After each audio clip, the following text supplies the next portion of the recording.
I'll explain in a second.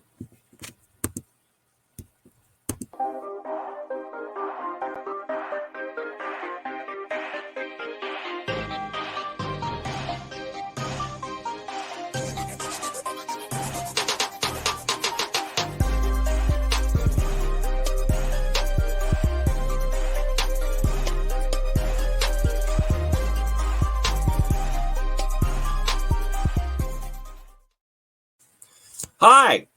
Yeah, things are a little different. All right. So that's why I'm 3 minutes late. John here, you there. And this is the laptop. So this will be opening kickoff. All right. How many of you have computers that like to misbehave? And I'll go over my setup here in just a second. And so I'm trying to, of course, now you do it, you piece of garbage. Unbelievable. All right. So for the last 20 minutes, basically, you were on, then you weren't. Good morning, everybody.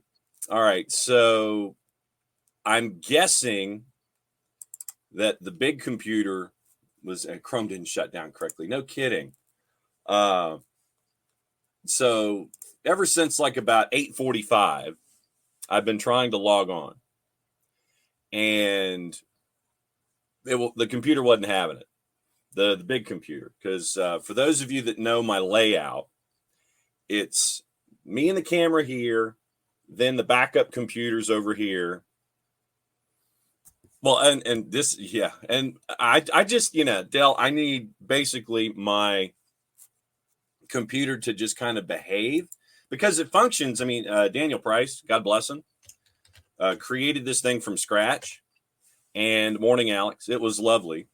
So I'm going to try and do something here on the fly and see if I can pull this off. And I will continue to explain how stupid my computer. No, I don't, Abby. I don't think I need you to come over and help stuff. But it was being the way that this works, the way that this computer works specifically is that it has a lot of different things that, a lot of different hoops you have to jump through to make sure that things function. And so I'm going to transition now from one computer to the other, and then I'll shut this one down and we'll keep talking. Yeah, it is at a different angle because I'm in the process of explaining what in the wide world of sports was going on here. So, yeah, it's a Tuesday. That's the only thing I can say is that it's a Tuesday. All right, there we go. I'm going to shut this one down. All right. Let's see.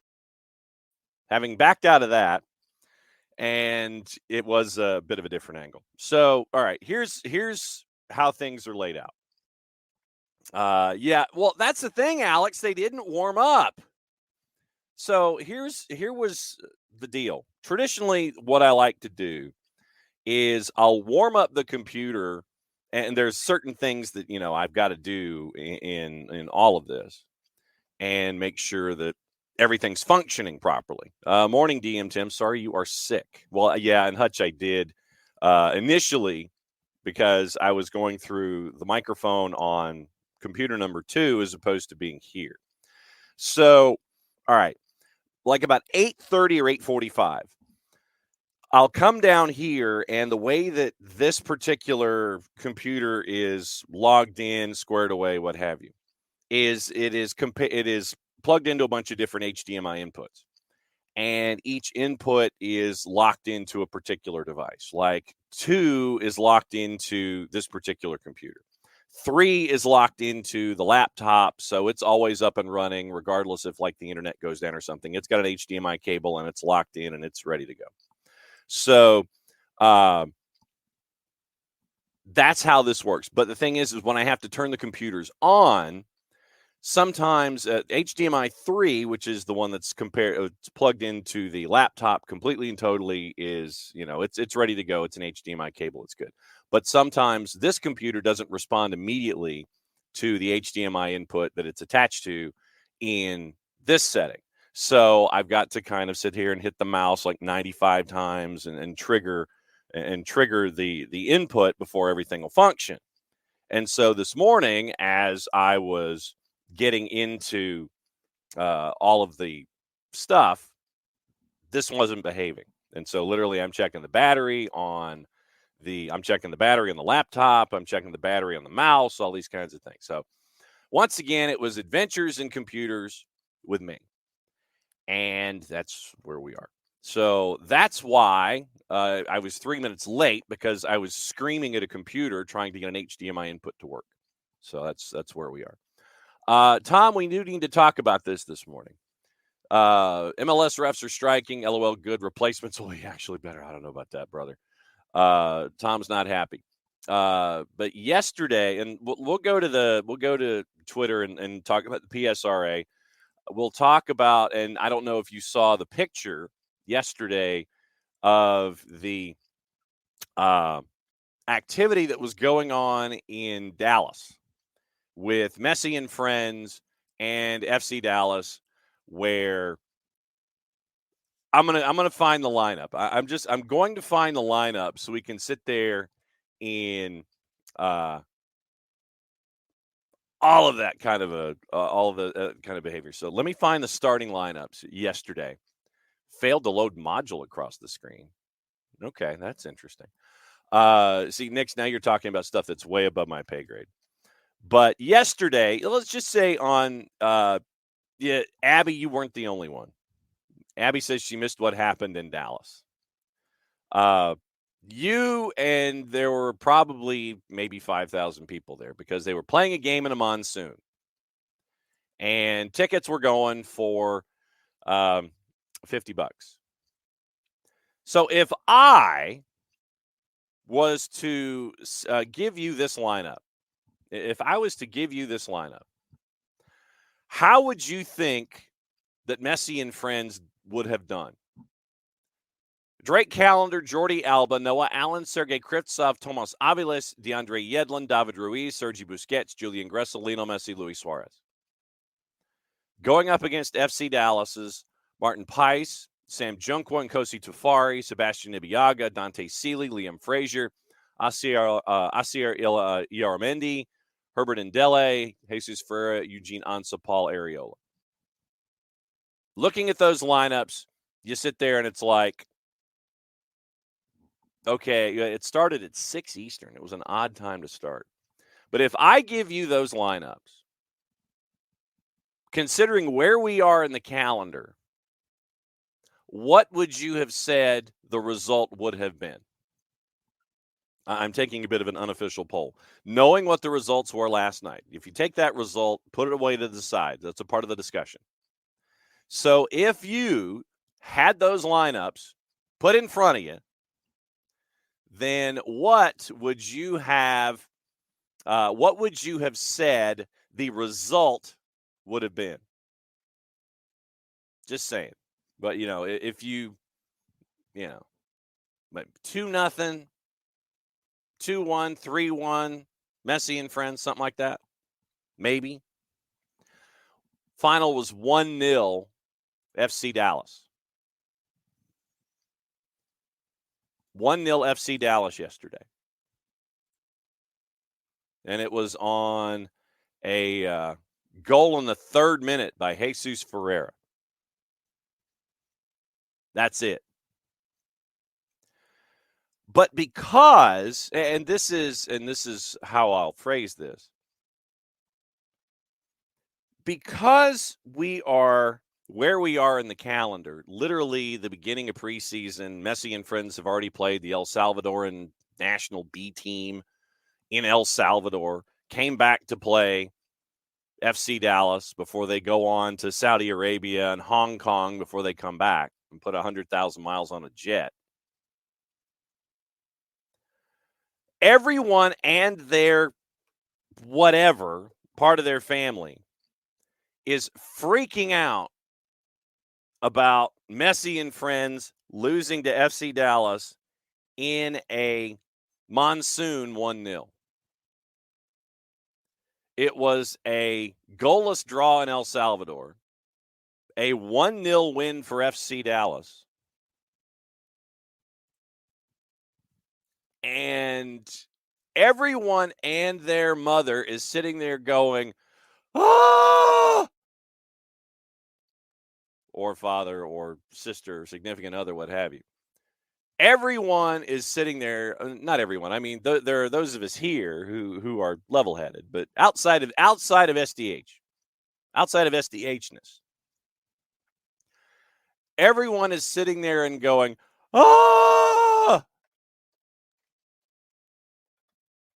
The world is coming to an end, obviously, with 2 games to Messi and Friends belt, where you played the B-side in El Salvador, and you played FC Dallas. No, I did not click the Serie A button, genius. You've got everyone is just sitting there freaking out about what's going on when there is zero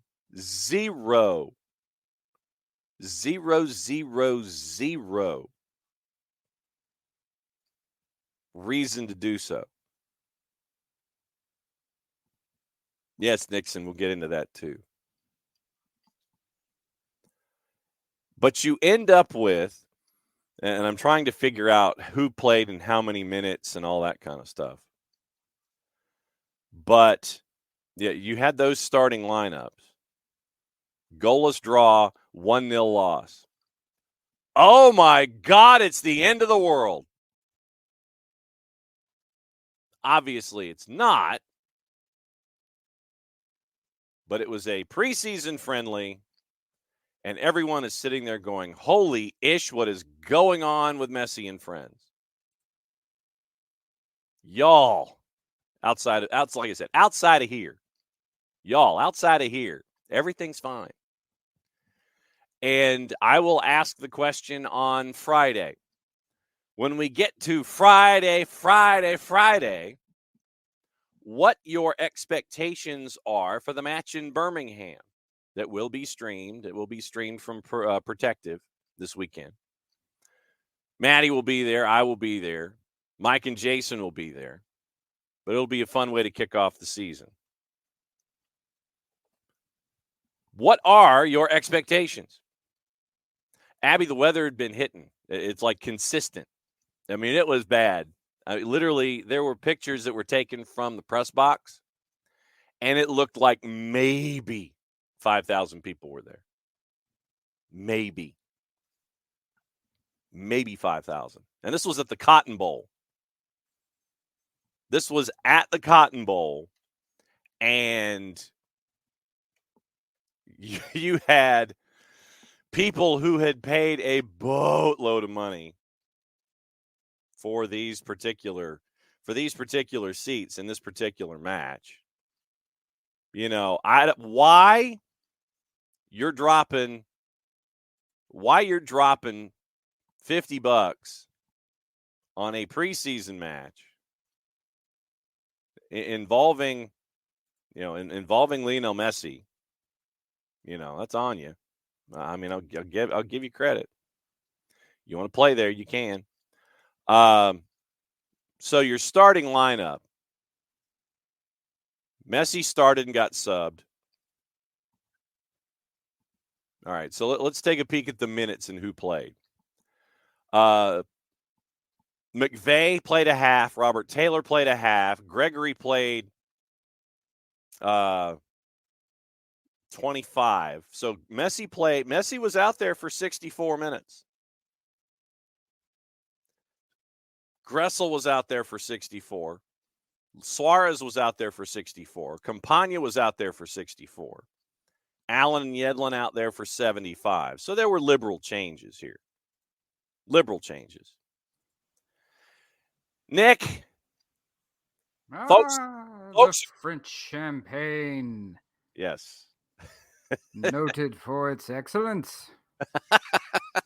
This is a California champagne, not quite as noted as the French.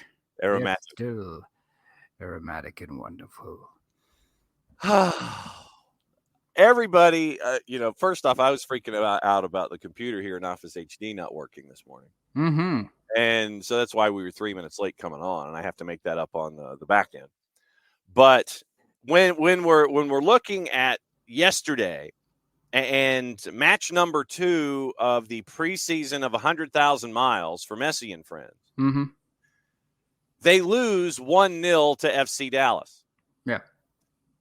The world seems to be falling apart.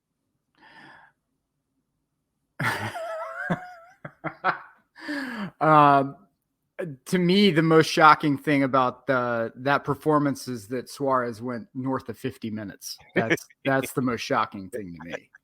Let's be honest here. It's preseason.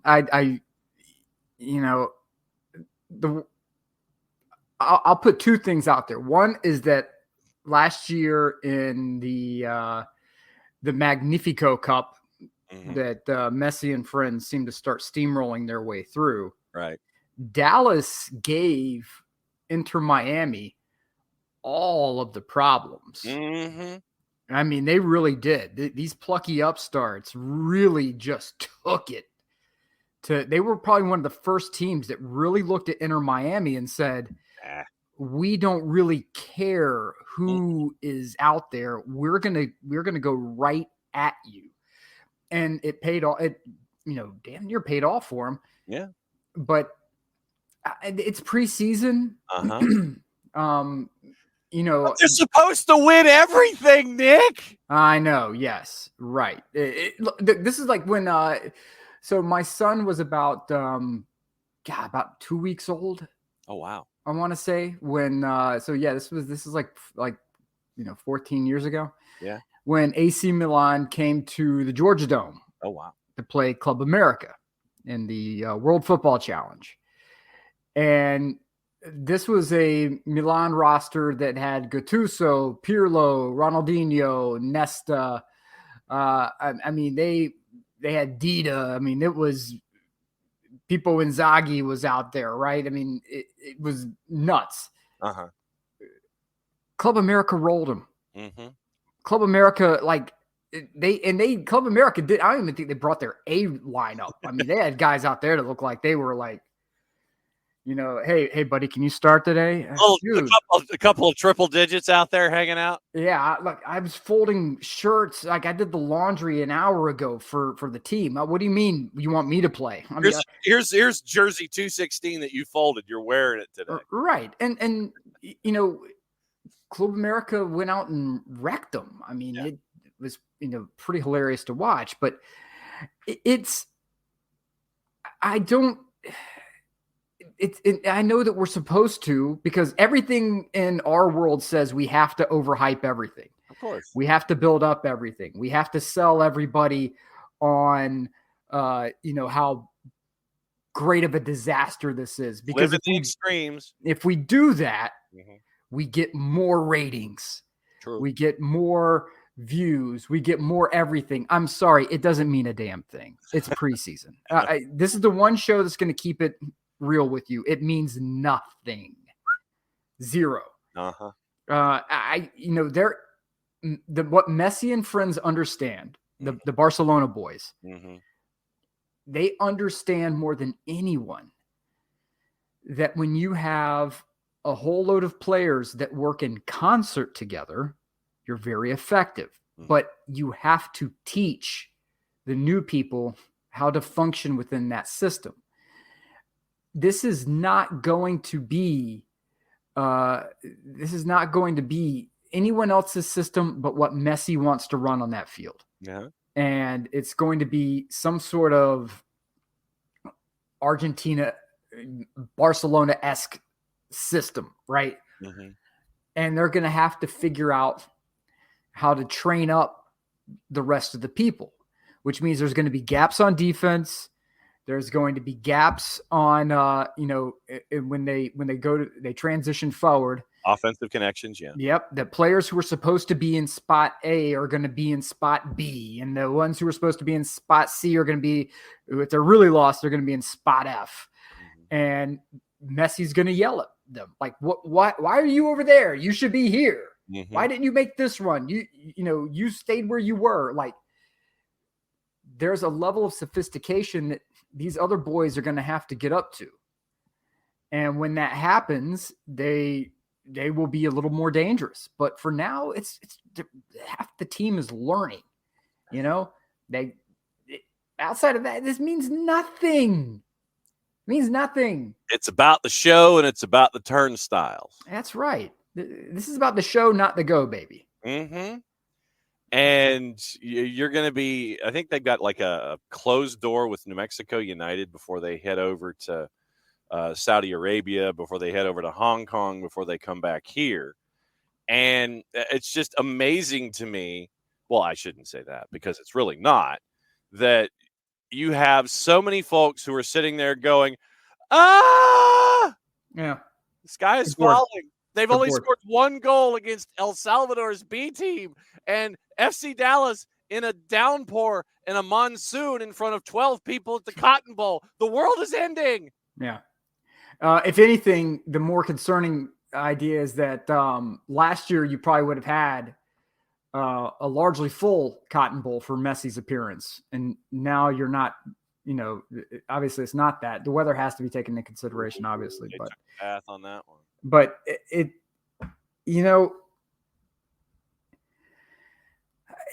people are bored, man. Everyone is. I feel like this is like a great movie Network, and everyone's either losing their jobs or afraid to lose their jobs. Everyone is, has some kind of, arch villain mid-level manager who's trying to talk to them about metrics and how they're not meeting certain performance indicators. And all they want to do is escape. They want to escape, but they can't escape too far because that Excel spreadsheet's waiting, baby. That Monday.com organizing spreadsheets waiting on you. You got those 15 emails and 35 cold calls you have to send. So you have to get worked up about something. You can't get worked up about your mid-level manager because that'll cost you your job. You can't get mad at the significant other. So what do? Oh my God, Messi's underperforming at the Cotton Bowl in the monsoon. Oh, God help us all. The entire world's falling apart. It's not falling apart, man. It's going to be fine. I don't have to tell you things are bad. Everybody knows things are bad. It's a depression. Everybody's out of work or scared of losing their job. The dollar buys the nickels worth. Banks are going bust. Shopkeepers keep a gun under the counter. Punks are running wild in the street. And there's nobody anywhere who seems to know what to do. And there's no end to it. We know the air is unfit to breathe and our food is unfit to eat. And we sit watching our TVs while some local newscaster tells us that today we had 15 homicides and 63 violent crimes, as if that's the way it's supposed to be. We know things are bad, worse than bad. They're crazy. It's like everything everywhere is going crazy. So we don't go out anymore. We sit in the house. And slowly the world we are living in is getting smaller. And I always say is, please, at least leave us alone in our living rooms. Let me have my toaster and my TV and my steel-belted radials, and I won't say anything. Just leave us alone. Well, I'm not going to leave you alone. That's right. I want you to get mad. I don't want you to protest. I don't want you to riot. I don't want you to write to your congressman because I wouldn't know what to tell you to write. I don't know what to do about the oppression and the inflation and the Russians and the crime in the street. All I know is that first you've got to get mad. You've got to say, I'm a human being, GD it. My life has value. So I want you to get up now. I want all of you to get up out of your chairs. I want you to get up right now and go to the window and stick your head out and yell, I'm as mad as hell, and I'm not going to take this anymore. I want you to get right up now, sit up, go to your windows, open, stick your head out and yell, I'm as mad as hell, and I'm not going to take this anymore. Things have got to change. But first, you've got to get mad. You've got to say, I'm as mad as hell, and I'm not going to take this anymore. That's right. We'll figure out what to do about the depression and the inflation and the oil crisis. But first, get up out of your chairs, open the window, stick your head out and yell and say it. I'm as mad as hell, and I'm not going to take That's right. Wow, that took a lot out. Howard, look, if you guys in the Twitch pitch have not seen what John just did, was probably one of the best Howard Beale covers I think I've ever heard anyway. Network is a movie that came out, what was it, the 70s, John? 76. Early 80s? 76. Yeah, and it is, if you want to talk about a movie that predicted the future. Ooh, brother. Patty Chayefsky was on it. And I mean, it is so terrifyingly accurate. Yeah. It will break your brain. Uh-huh. Ned Beatty gave one of the most chilling, horrendously evil speeches in that movie that didn't just line up with today. Oh, yeah. I mean, it is today. It's not pretending to be today. It is today. It is like the writers of this movie got in a damn DeLorean, went to the future, and said, oh my God, they're not going to believe it. And then they wrote down everything they saw in a journal, got back in the DeLorean, hauled ass back to the 70s, and wrote a movie about everything that's playing out today to the letter. To the letter. And so the person we're mainly following is this guy named Howard Beale, who is he's a reporter who like has a complete mental breakdown. And the network, instead of saying, hey, we should probably get this unhinged lunatic off the TV, instead says, nope, we're going to make them prime time, baby. And it is just take the movie, find it. If it's $2.99 to rent, pony up the $2.99. It is absolutely worth it. And then we will have a class on that later on. You can join in and we can talk about movies down here and talk about how and the actor who's playing Howard Beale essentially is like a Brit who is trying to have an American accent, and the Brit accent, whenever he starts really ranting, creeps out. Homicide. And so it is, just trust us on this. And oh God, who is that? This is my ADD speaking here. Who is the actress? Oh, Faye Dunaway. Faye Dunaway, looking absolutely electric. My God, she was smoking hot in that movie. And she puts on a terrifying performance. Oh, yeah. She is the program director from hell. Yeah. And if for those of us who have worked in media, you'll watch it and you will like your network PTSD will kick in. You'll be like, oh my God, I can't go to work tomorrow. Yeah.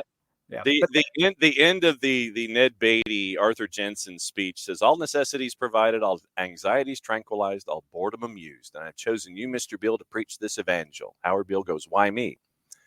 Because you're on television, dummy. 60 million people watch you every night of the week, Monday through Friday. Yep. And they talk about there's no more nations, they're just corporations. Correct. Yeah. And there is no America. There is no democracy. There's only IBM and ITT and AT&T and DuPont, Dow, Union Carbide, and Exxon. Those are the nations of the world today. What do you think the Russians talk about in their councils of state? Karl Marx. They get out their linear programming charts, statistical decision theories, Minimax solutions, and compute the price-cost probabilities of their transactions and investments, just like we do. We no longer live in a world of nations and ideologies, Mr. Beale. The world is a college of corporations inexorably determined by the immutable bylaws of business. The world is a business, Mr. Beale. It has been since man crawled out of the slime, and our children will live, Mr. Beale, to see that perfect world in which there's no war or famine, oppression or brutality, one vast and ecumenical holding company for whom all men will work to serve a common profit, in which all men will hold a share of stock.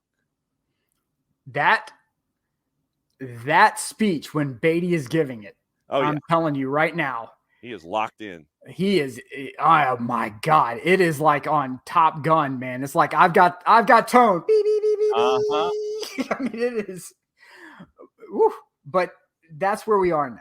Yes. And so people are needing that escape. And if you need to be mad at, or terrified because Messi and Friends sputtered in a disastrous weather cotton bowl, go for it. That's up to you. That's a choice you make, though. This show will not be spoon feeding you anxiety and spoon feeding you buffoonery of that level, my friends. You deserve a better class of criminal. Yes. And that's we're the felons of the soccer morning. That's right. We're the outlaws, the vagrants, the outlaws, the vagrants. the castaways, the island of misfit toys. Yes. Here to tell you, don't be anxious. It's just preseason. Yes. By the way, according to Tom Russo, it looks like the Memphis match in Athens is sold out, which is very, very cool. I mean, it's a very small venue. I think it seats like 3,500, 4,000. Yeah. But you mean, last time it was there, it was against Georgia Revolution a couple of years ago, and the place sold out in a hurry. And it was a nice, loud, one-sided college venue. So very, very cool. The Memphis match against our buddy Stephen Glass, and Memphis 901 has sold out. Before we get into the other news of the day, including referees who apparently were in 40-degree rooms in Dallas, where the heat either was not on or did not work. And they're slightly angry about their lot right now, the PSRA and Pro. Nick, do you remember where you were 7 years ago today? I was doing a job I hated. Surrounded by some people who probably didn't like me too much, and listening to some folks chatter on about soccer, I believe. That is accurate, sir, because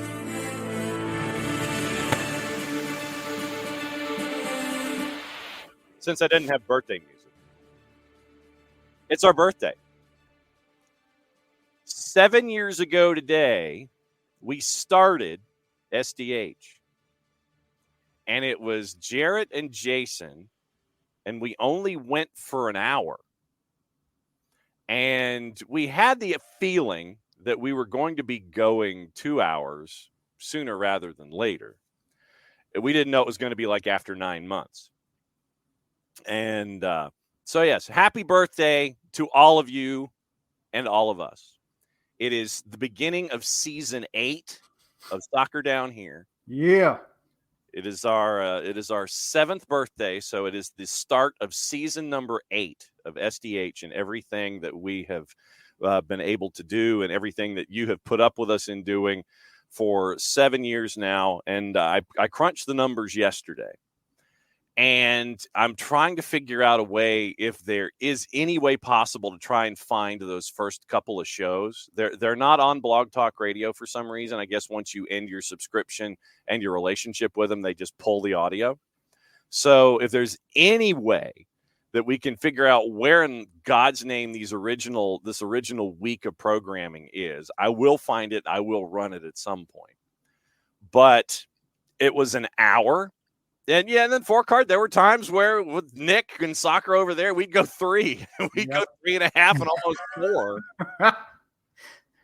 And so we started out as an hour, and it started out as Jason and Jarrett coming over from Peachtree Post, and I would come in and I would do a drop, and I would do some of the news and these kinds of things, and then we'd have guests and all this kind of stuff. And today is our 7th birthday. We start season number 8. And doing the math with everything that we have posted on the network on all of our platforms, we have just over 2.8 million downloads and lives in 7 years. So that's the numbers. It was like 2,816,000, blah, blah, blah. But over 2.8 million downloads and lives in 7 years, as 7 seasons as we get ready for season number 8. So there we go. Look at that. Yeah. So it is our birthday. It is our birthday today. And happy birthday to us. Look, this is a show that I would sit there and listen, and in between calls and emails and everything else, I would get this would be happening in Italy, and we're going to do some research to find out. And I would be like on the back channel, like, wait, I got to call in. And I would call in. And then finally John was just like, dude, just come on the show. Yeah.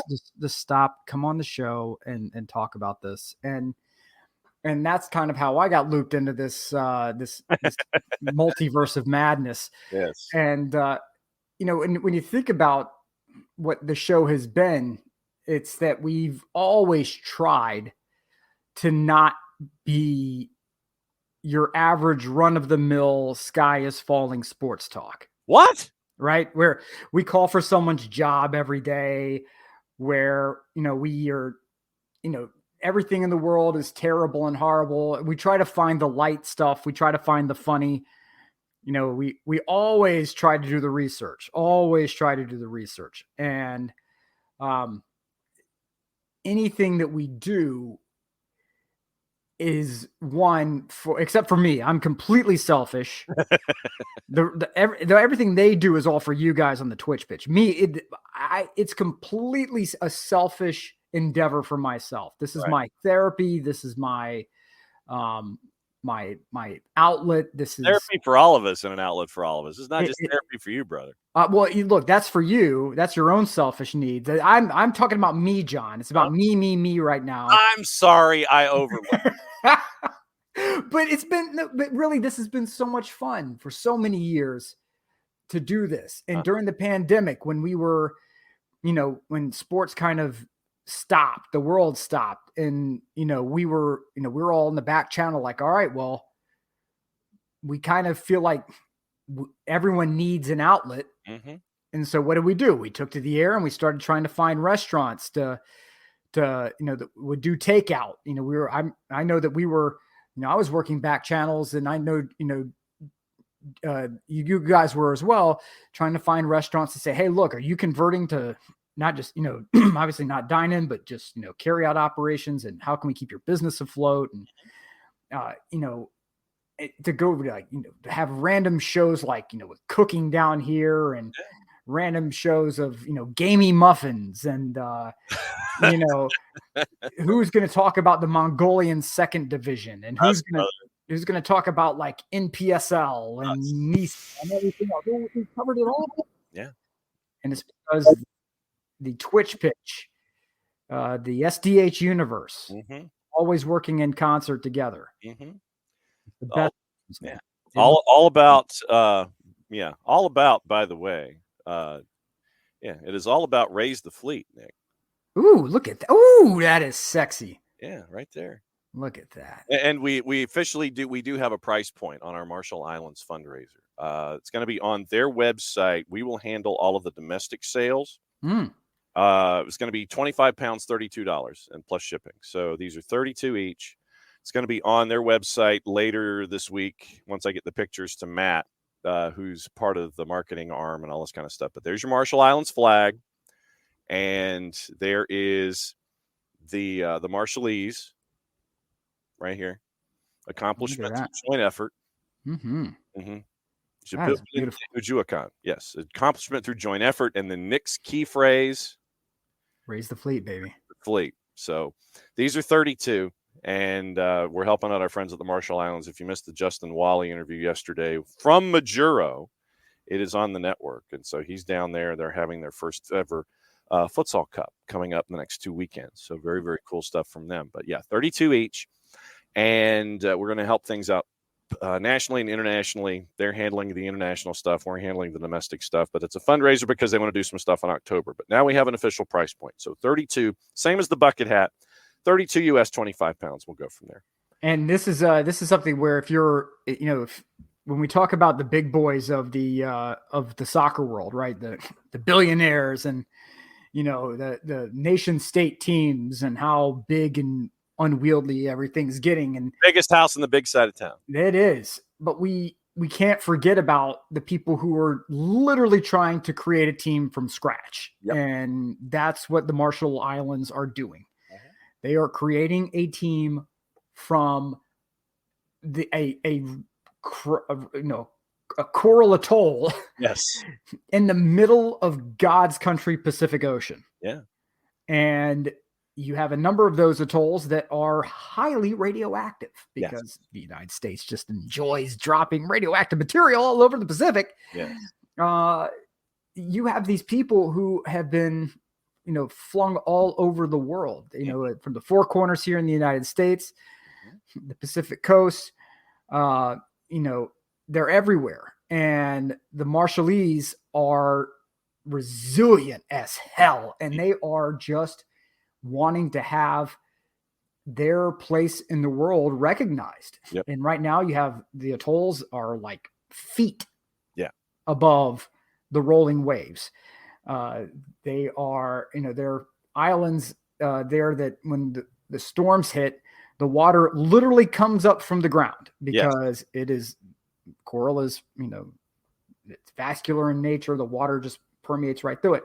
But these are people who are planting a flag, and they're saying, man, we belong on this world stage just as much as anyone else. And soccer is step one to helping people realize that this country is there, that the people are wonderful and amazing. And, our dear friends dear friends of the show who have, really just worked hand in hand in concert, largely with John. He'll never take the credit for it, but going back and forth with John on how we as a show can help. And they said, John was like, well, what about scarves, man? We could do these scarves, and, we've had a pretty decent run of success with scarves, and there's an appetite for them. And, and so we collaborated, we all worked through and found, like they didn't even have they had a national slogan, but they hadn't had anything, that was more sporting in nature. So we came up with that. We came up with, how the scarf was going to look. And so this is sort of our love letter to the Marshall Islands and the Marshallese people. And if you are out there and you are so inclined, these scarves are available for purchase. Yes. And it helps to ensure that the Marshallese can do all kinds of great things, like, start their futsal program, get training camps here stateside, where a large quantity of the Marshallese diaspora live. Yep. And they need funds to help make that happen. So that's what we are attempting to do. Yeah, is assist this national team literally bootstrap their way into operation. So yeah, very, very cool. All right, back to the serious. It's our birthday, and we're helping out the Marshall Islands. That was the interlude from the A block to the B, where the world is falling down. Go watch Network if you haven't seen it. And now on to folks who are probably going to strike. The PSRA, the Professional Soccer Referees Association, posted a picture of the Cotton Bowl yesterday and the room that they were in. And for the longest time, I was trying to figure out at 4:04 p.m., an hour before the game, if the temperature that was on their thermostat was actually Celsius and that they were being sweated out of the room. But looking at the number ahead of it, it looks like they might have just walked into the room that was supposed to be set at 76 degrees Fahrenheit, and the temperature was 42. That's not good. No, that's not good at all. No, current temperature in the referee locker room, and they posted the picture from the Cotton Bowl, 42 degrees in a room that was supposed to be set on permanent hold at 76. The quote from the PSRA, and like I said, this is their quote. Meanwhile, the players, yes, including Messi, have heat. Support us. We live for the game. And that's a picture of the thermostat for those of you that missed it yesterday. So they posted a statement yesterday. PSRA votes to authorize a strike. And Business Wire came out with the whole thing. Bargaining for a new collective bargaining agreement with their employer, Pro, which has thus far refused. And once again, this is the wording of the PSRA. So this is PSRA. Which has thus far refused to appropriately recognize the immense contributions of officials to MLS and the sport in general. In a resounding display of solidarity, PSRA members voted to authorize their union to call a strike if necessary, with 100% of the participating officials voting yes to authorize a strike based on alleged unfair labor practices by certain pro managers, a move that could have implications for the upcoming season. Business Wire is a Berkshire Hathaway company. They got a quote from Peter Manikowski, president and lead negotiator of the PSRA. We knew the frustration levels were high because these officials have not benefited from the growth of our sport, and PSRA was forced to file an unfair labor practice charge to address alleged direct dealing committed by certain pro managers. PSRA officials are committed professionals focused on perfecting their craft, yet as the focus should be on bargaining toward a new collective agreement, PSRA has had to address pros' alleged unfair labor practices, which undermine the bargaining process. So the agreement expired January 15th, was extended by member vote to the end of this month. While negotiations for a new agreement are ongoing, outstanding issues include compensation and benefits, scheduling, training camps, other quality of life impacts, and travel. You could have a work stoppage, lockout, or strike, as occurred in 2014. Matches set to begin in the league on February 21st. In recent negotiations, pros reps have stated at the table that their customer, Major League Soccer, is not willing to pay materially more for officiating services. Pro has also stated on multiple occasions that PSRA needs to, quote, get realistic about its proposals. Meanwhile, MLS continues to celebrate skyrocketing expansion. Manikowski officials live for the game, asking to be bargained with fairly and in accordance with the law. We know what fair looks like. This is what we do. Our members see the strike authorization as a way to blow the whistle on pros' alleged unfair labor practices. Our members are ready to exercise all legal options to protect the rights of officials everywhere, and by doing so, to protect the game we all believe in so passionately. And Maddie has dialed up some things. Let's see. If MLS feels PSRA and Pro are still far from an agreement as the opening match of the season, during that 2014, PSRA said in a release the error rate. Okay, so the error rate in 2014. PSRA said in a release, the error rate decisions, reds, penalties, offside decisions, and more in matches, quote, unquote, skyrocketed.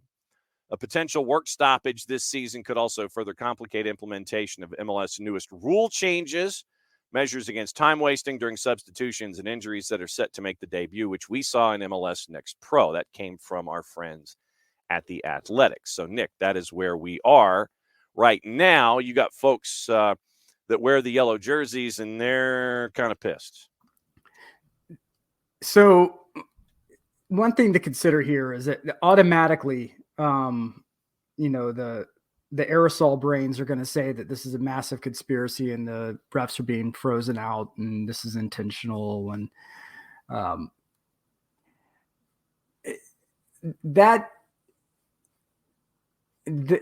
will say this, that this comes across, and I'm strictly addressing the thermostat issue at the moment. Right.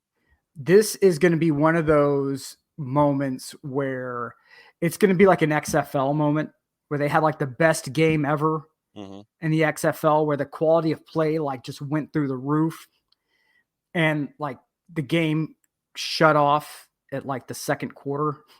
Yeah. Because somebody forgot to put fuel into the diesel generator. Like the production truck. Wait a second. You're like, what? Wait a minute. Yeah, we lost complete signal because we had no power running to the truck, the production truck. This is probably what this is going to be, is that they had somebody forgot to turn on, like, because if you're in any corporate building that's not being used with regularity, they typically auto set the thermostats to run at a very low temp.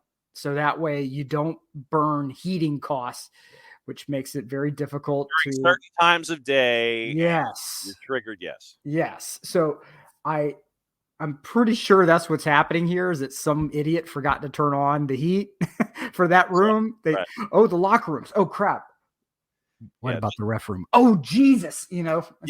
This probably was not one of those intentional things where we're going to literally freeze out the refs here. Somebody on the professional soccer side of things is mad, and we're going to freeze the refs literally and figuratively. Yeah. I highly doubt that, that was a coordinated effort to union bust the refs. But I will say this, that the refs, I'm all about people getting their money.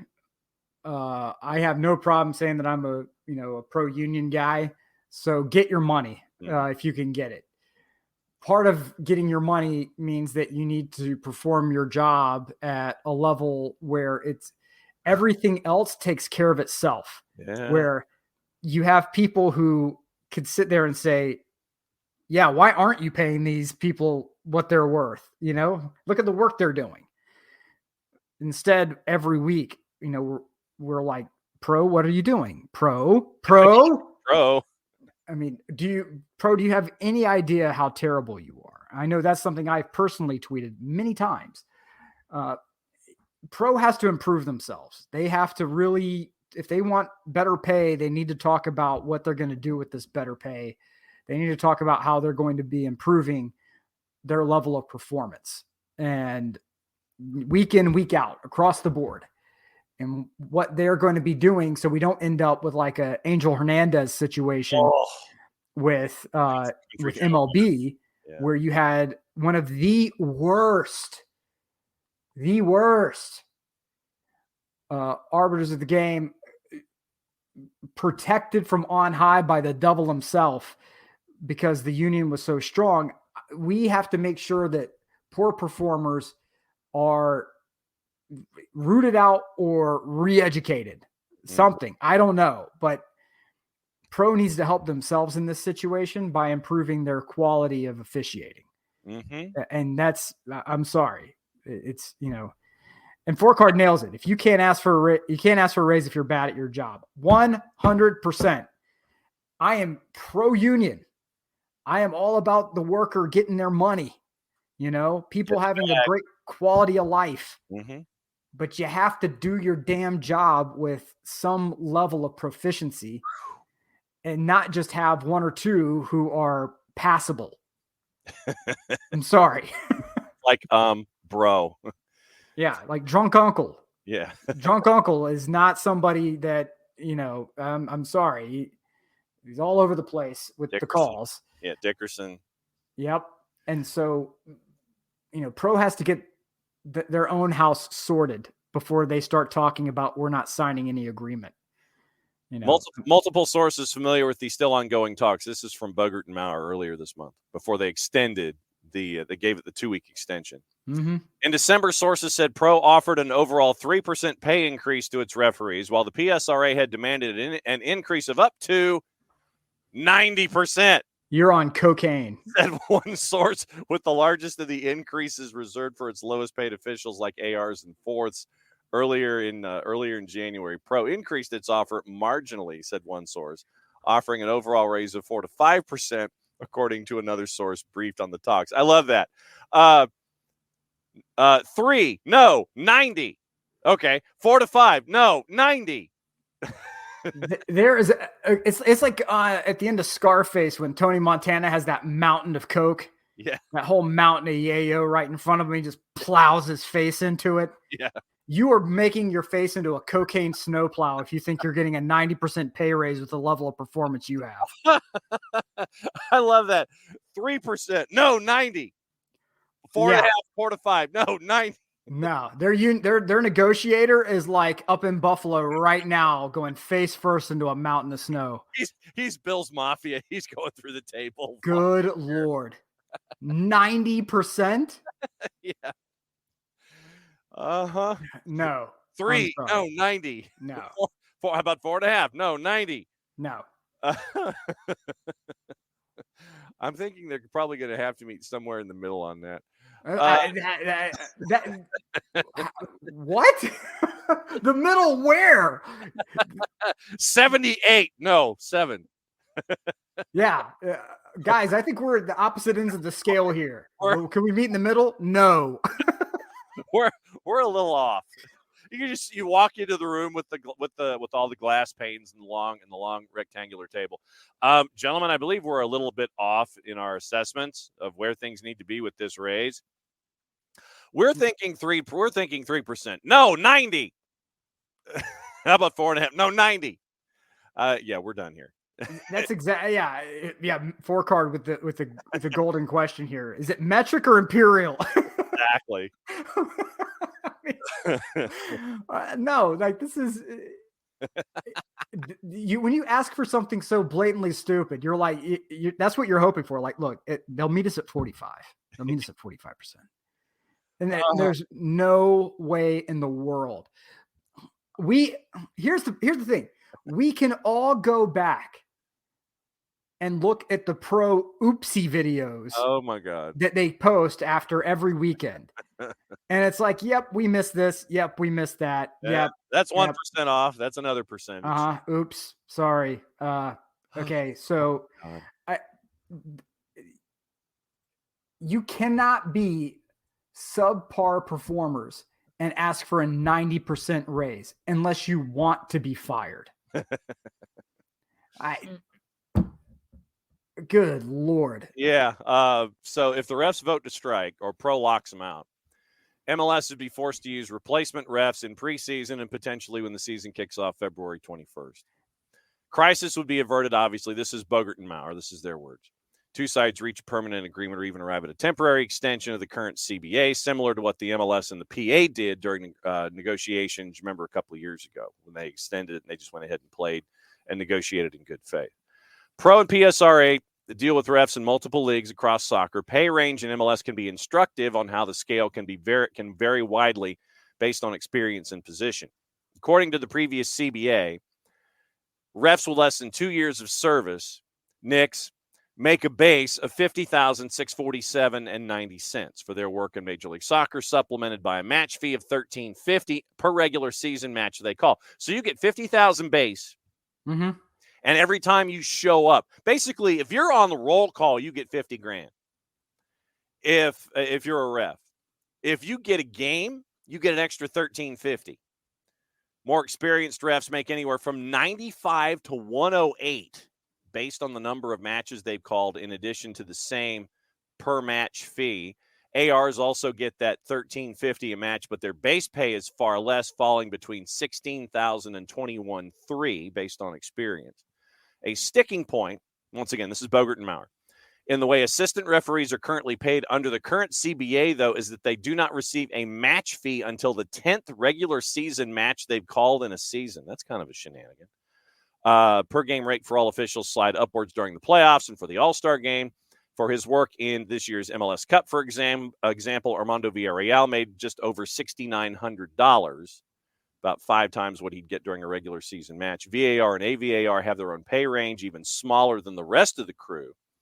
Previous CBA also outlines a handful of other benefits for MLS officials: retirement and health insurance, reimbursement for travel, cell phone, gym membership, and other perks. So, and they talk about what happens. So they go through that again. So the travel and reimbursement, that's covered now. Yeah, previous CBA also outlines a handful of other benefits for MLS officials, standard offerings like retirement and health insurance, along with reimbursements for travel, cell phone use, a gym membership, and other perks. So here's my John, show the scarf to Abby if you can, while I'm going through my counter, because I think Four Card really nailed it here. This is like it's like an Office Space situation where it's like, what do you mean you told him 90? Well, that's what you said. No point, dude. No. It's like 0.09. That's 9%. I'm bad with decimals. Okay, so I mean, I think here's my counter. My counter is, if I'm MLS, I say, look, here's what we're going to do. We're going to shorten the window for it's the Marshall Islands, Ab. Yeah. It's the Marshall Islands. So Marshall Islands colors. So Marshall Islands colors. Yeah. So it is kind of orangey and blue. So yeah, if you want to say Auburny, yeah, we can go Auburny. We're not going to talk Auburny and Cincy-ish. Yeah. Yeah. Kind of FC Cincy. Yeah. Go ahead. So I would say, okay, so here's what we're going to do. We're going to shorten the period of reimbursement. So if currently we're paying out at the net 30, right? So 30 days after, the event, we'll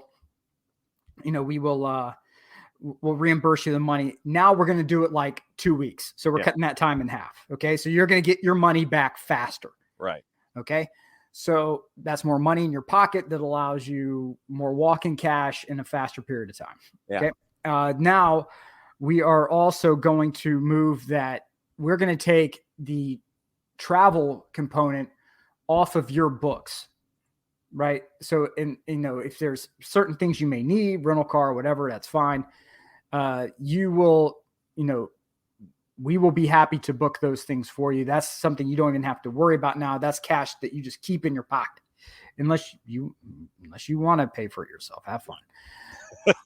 But outside of that, any increase, any merit increase will have the key driver of merit.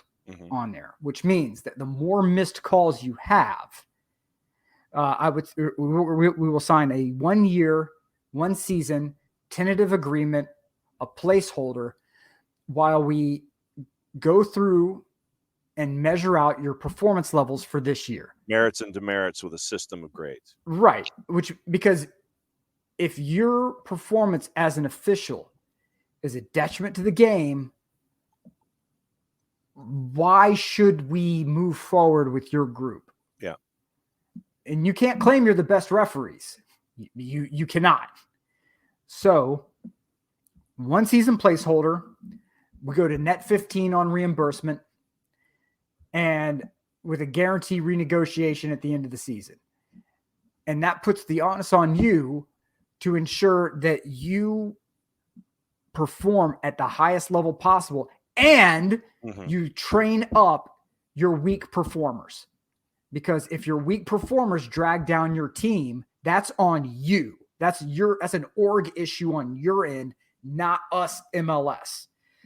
So train up your lower level people so they don't hurt your score, right? This is basic client retention. This is basic account management. What's your NPS score, right? Like how happy are your clients? Now, teams aren't going to be happy. They're always going to feel like they've been cheated or wronged. That's why we will have an independent third-party arbiter sit down. Essentially, we're going to take it to arbitration and say, okay, let's look at the pro-con list. Let's look at what your scores are.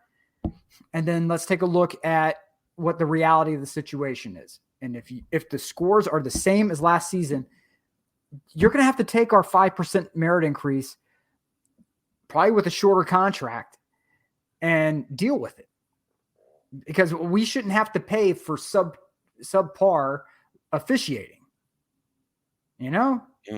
I just don't understand, like, how long does MLS have to be saddled with terrible pro officiating? If they're not going to work to get better, and it's the same, well, we know what we're doing, we're calling the game as we see it. I'm sorry, that's complete garbage, because your YouTube show every week says that's not the case, that you're calling it incorrectly. They should just call it oopsie of the week. Yes. And it's really bad when they don't even show the video. It's like, we missed this call in this game. Yeah, there. And we're going to the next one. Yeah. Morning, Harry. Update out of the Prem as we're talking.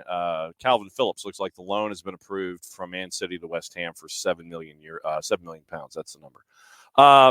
Seth Vertelny, and this is Maddie working the ones and twos. Seth Vertelny at Pro Soccer Wire has the PSRA said that they've also filed an unfair labor practice charge with the National Labor Relations Board for so-called direct dealing, the act of bypassing union leadership to bargain directly with a union member. Manikowski in a statement also said, we knew the frustration levels were high because these officials have not benefited from the growth of our sport, and PSRA was forced to file an unfair labor practice charge to address alleged direct dealing committed by certain pro managers.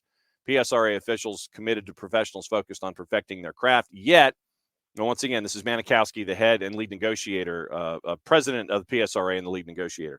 Yet, as the focus should be on bargaining toward a new collective agreement, PSRA has had to address pros' alleged unfair labor practices, which undermine the bargaining process.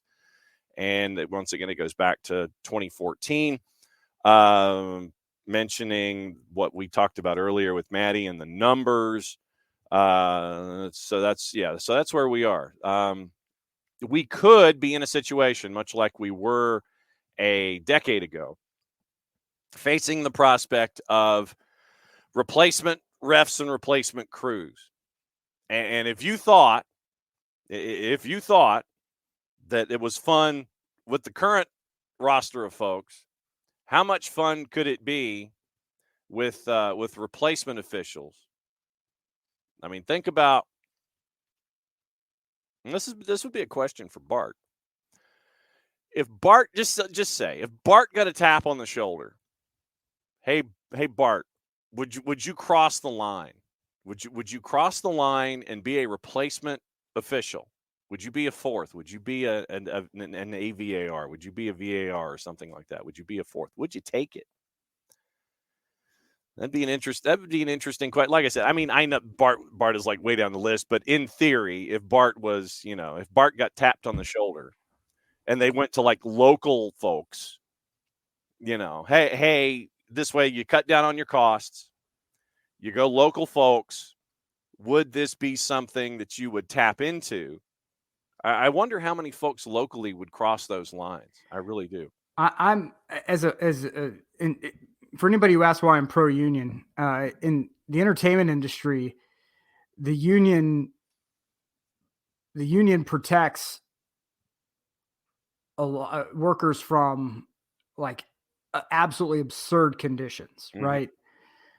Just look at if you're really mad at a movie with with terrible effects, that's because those poor VFX workers are working like 50-hour, 60-hour work weeks. Like they're doing 60-hour work weeks, very little to no breaks. Set like it's insane. Cinematographers, screenwriters, actors. This it's critical that we have protections in place.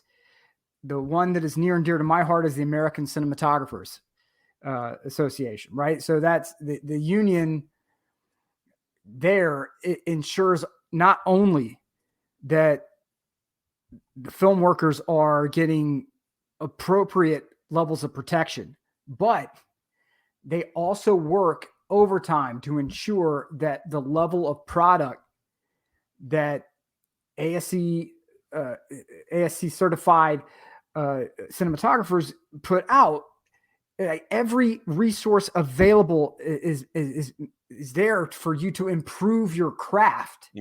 Right? They have a full flip. They're on like the 12th edition manual now, this American Cinematographers Manual, that has every calculation necessary to set proper exposure. I could get really nerdy with it, but they have, if you don't want to pay for that or can't, they have free resources on their website when it comes to how to improve your craft. Pro needs to take a look here and say, okay, we need to improve our craft at the same time, because two things can occur at the same time. I don't believe in scabs. I don't, I would rather have a stoppage of the season than have people cross the picket lines, right? Because I want pro to get their money, but I want them to earn their money. It just doesn't need to be handed to them. And we should not be stuck with subpar work because of union strength, right? The union should exist to say, we demand from our members exceptional levels of work. In exchange for that, we will fight for protection of your paycheck and your way of life. That's how in concert it should be. Pro needs to work on their end, but at the same time, I really hope that we don't get a bunch of Johnny-come-latelys who want to cross the picket lines.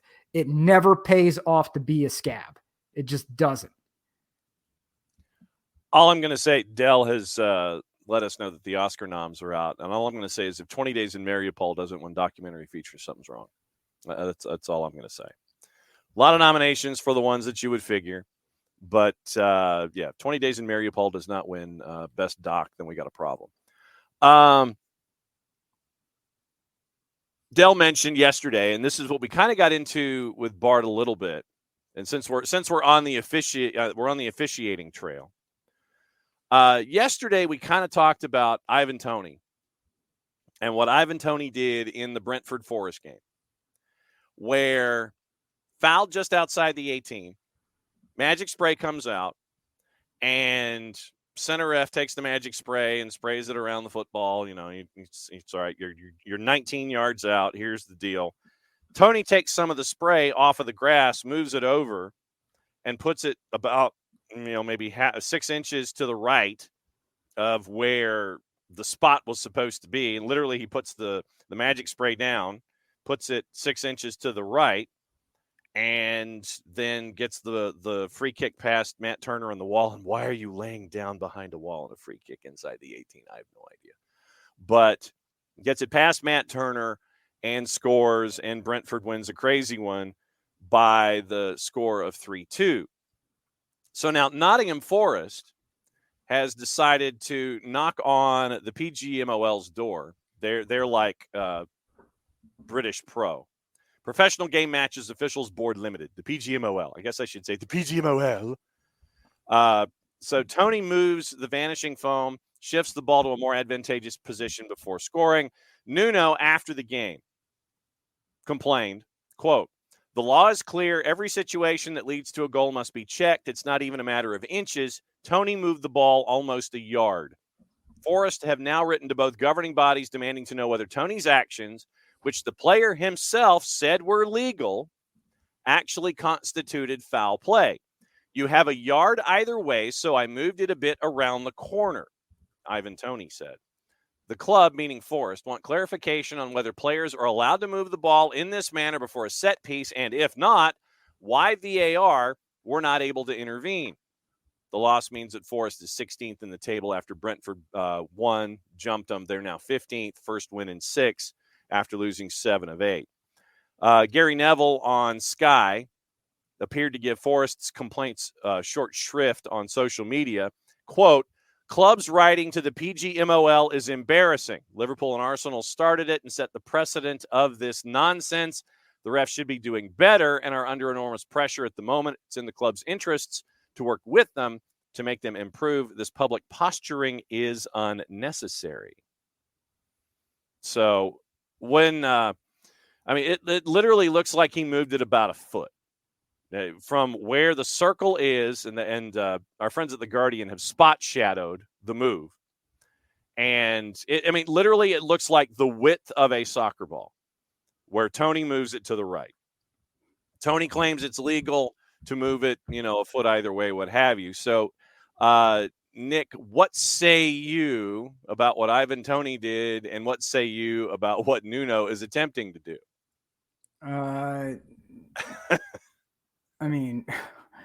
Just go and check the letters of the game, the rules of the game. If they discover that, he moved it more than the allotted amount, shame on you. You wag a finger, and there's not a whole lot you can do except discipline the officiating crew. That's it. That's all you could do. It goes back to the officiating. Look, you sprayed your magic spray in a straight line. Yeah. You didn't see that this dude was scraping up the foam and moving it? And VAR apparently didn't. The guys in the booth didn't. The ARs didn't. No one was paying attention to Ivan Toney picking up the foam, moving it ball's width to the right, and improving his lie. Right. That to me is So that's you have to go back to the officiating crew in this standpoint, and then you make the law, have an emergency session, make the law abundantly clear that where the ref sprays, that's it. That's carved in stone, brought down from the mountaintop. Yeah. I have these 15, crash 10 commandments. Yes. So you have to make that, you really have to make this quite clear, because if there's any sort of room for wiggle, the dark arts take over. And I am the high priest of the dark arts, right? You live by them, you die by them. It happens. But you have to put this on the officials in this game, in this moment. You could go after Tony if you want, but he's going to do the Chappelle, "I'm sorry, officer, I didn't know I couldn't do that." Yeah. What are you going to do? What are you going to do? And Tom's question is, what would have happened if they did notice? Yell at Tony in a re-kick, or just or just yellow if he hadn't even addressed the ball. "Hello, ball." As he'd move the ball to the right, give him a yellow, have him move it back to where it was inside the semicircle of the magic spray. Right. So that's the thing. I'm not saying that I know the answer to this. I'm really asking, what is the answer? Mm-hmm. I think Tom asked a great question. Is it a yellow? Is it a red card? Is it, what's the retribution here? What's the punishment? What's the corrective action? We need to know these things. And this is how the dark arts kind of move the game along, and the yellow card, I think, is a great thing. It would be a great thing for Tony to have there. Like, hey, look, yep, you get a yellow card, sir. You went to try to deliberately pull an Eddie Guerrero and with the chair. weaponize the official. And there's too many eyes on the game now. There's too many eyes on the game, from the center official to the freaking the assistant refs to the freaking VAR. I'm sorry, somebody saw it.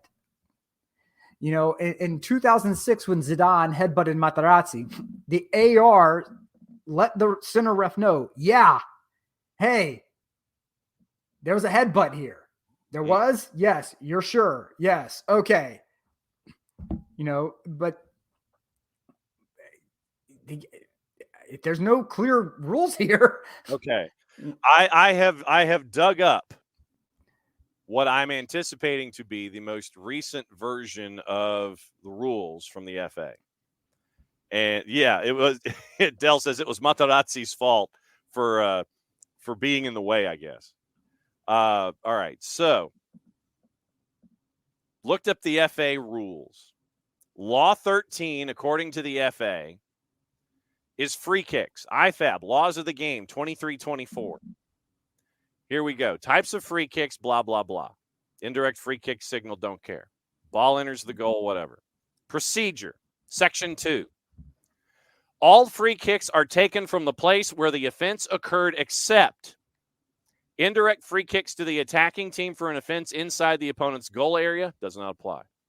Free kicks to the defending team in their goal area may be taken from anywhere in that area. They're not in the goal area, so that doesn't apply. Free kicks for offenses involving a player entering, re-entering, or leaving the field of play without permission are taken from the position of the ball when play was stopped. Doesn't apply. The ball must be where the law designates another position, seeing laws 3, 11, and 12. The ball must be stationary, and the kicker must not touch the ball again until it has touched another player. The ball is in play when kicked and clearly moved. And until the ball is in play, all opponents must remain at least 10 yards from the ball unless they're on their own goal line between the goalposts outside the penalty area. A free kick can be taken by lifting the ball with a foot or both feet simultaneously. Feinting to take a free kick to confuse opponents is permitted as part of football. If a player, while correctly taking a free kick, deliberately kicks the ball at an opponent in order to play the ball again, but not in a careless or reckless manner using excessive force, referee allows play to continue. So, reading the FA, it appears, as Jarrett now joins us, that the ball's supposed to be stationary. So, it looks like Law 13 might have been, let's see, if a free kick is taken, opponent closer to the ball, retaken, less than a yard from a wall, indirect free kick awarded. If and when a free kick is taken quickly, ball's in play, kicker touches the ball again, direct free kick, penalty kick. So this is like the only thing I have found here in Law 13 states that all free kicks are taken from the place where the offense occurred. The exceptions do not apply, apparently, looking at Law 13. I believe we've workshopped this. We've come up with the solution, or well, at least we think we have. Jarrett, we're talking about Ivan Toney and refs and a lot of stuff this morning. We went back into refs. Are we still doing this? Well, we've kind of evolved. Because Nuno's complaining. Okay, this happens. Like, he's not the first guy to do this, and he's not going to be the last guy to do this. It just kind of feels like the other night in the AFC divisional game where the Chiefs are playing the Bills, and the Chiefs fumbled a ball out the back of the end zone, and then every talking head and everybody who is a lapdog to an agent that covers the NFL went, "Oh, this might be something we look at with the competition committee." Yeah, you know why? Because now it started impacting the darlings.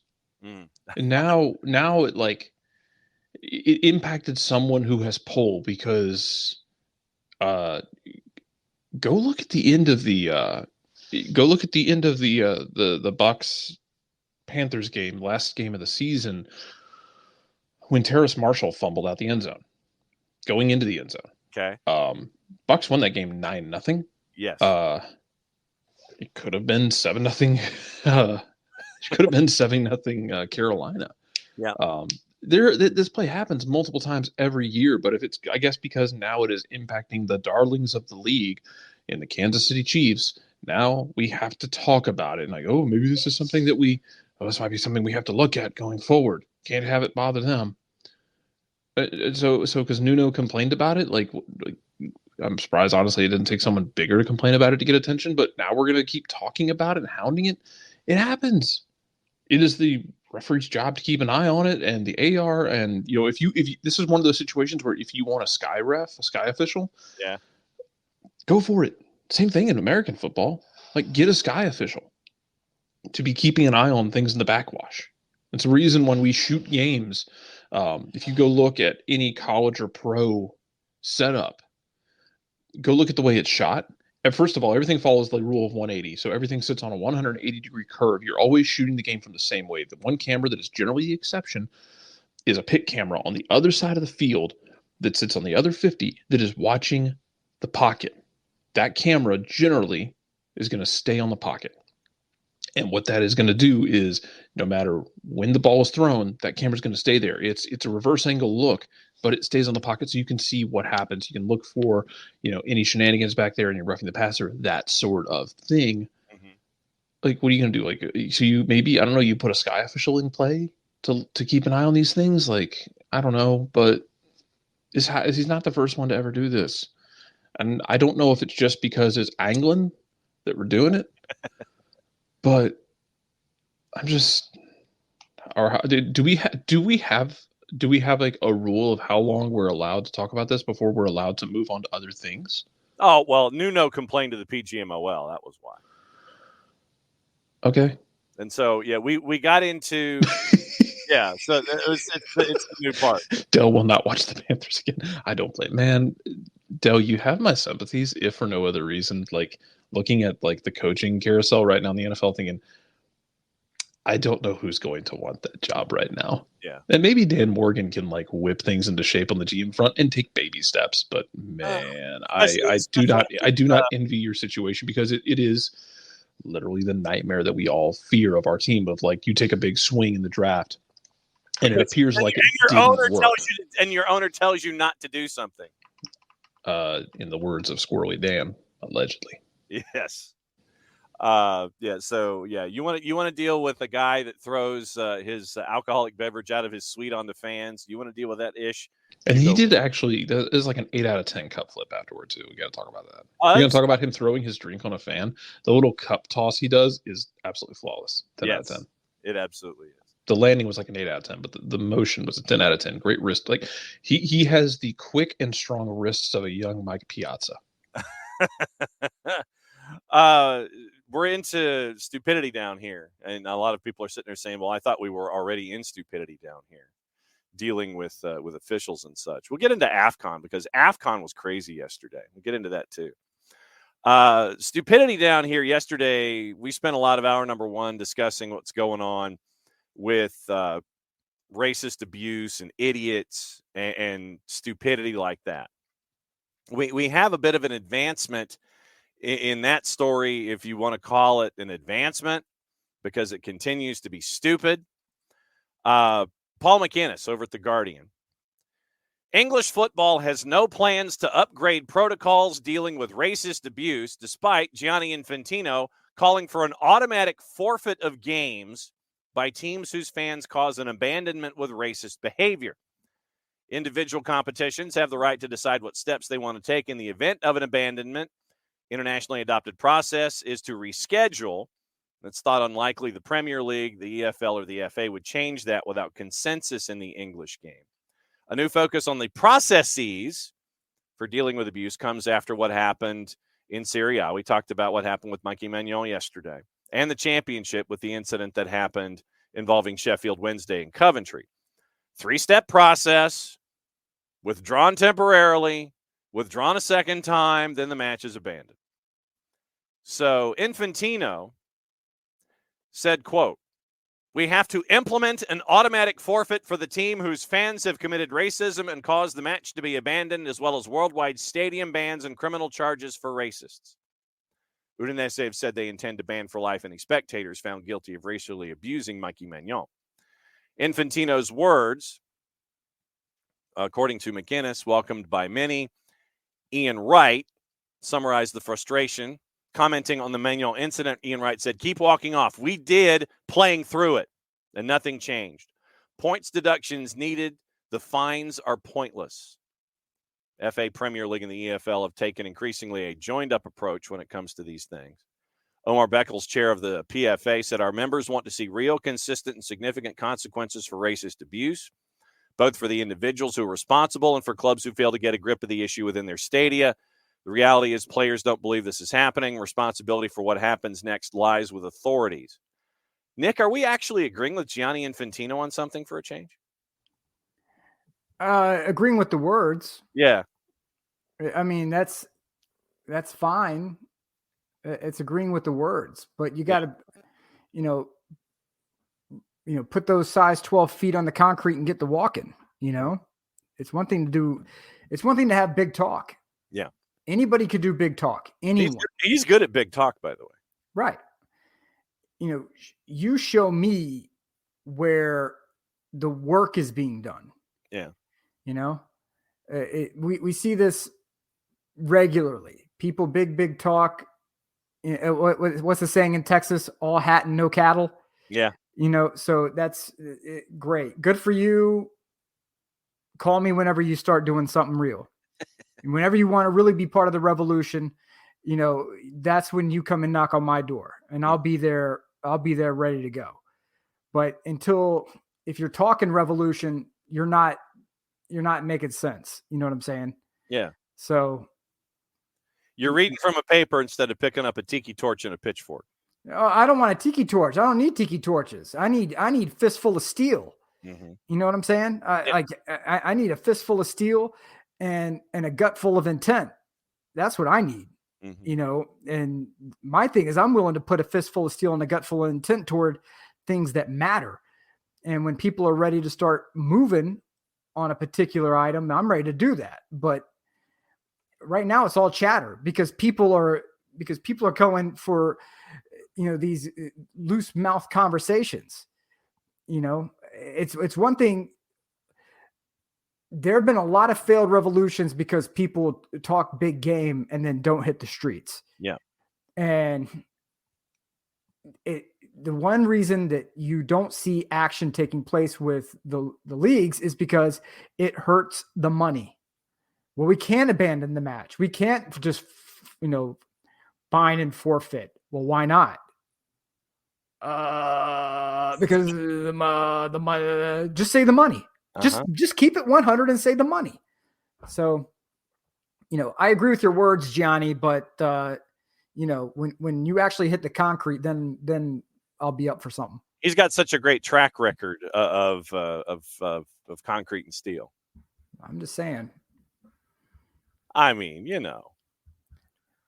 it was just out of his mind, Dude is he's good at talking, but when it comes to walking, traditionally that's that's kind of the goofy part of all of this. Dell wanted to know if you were quoting Rage Against the Machine.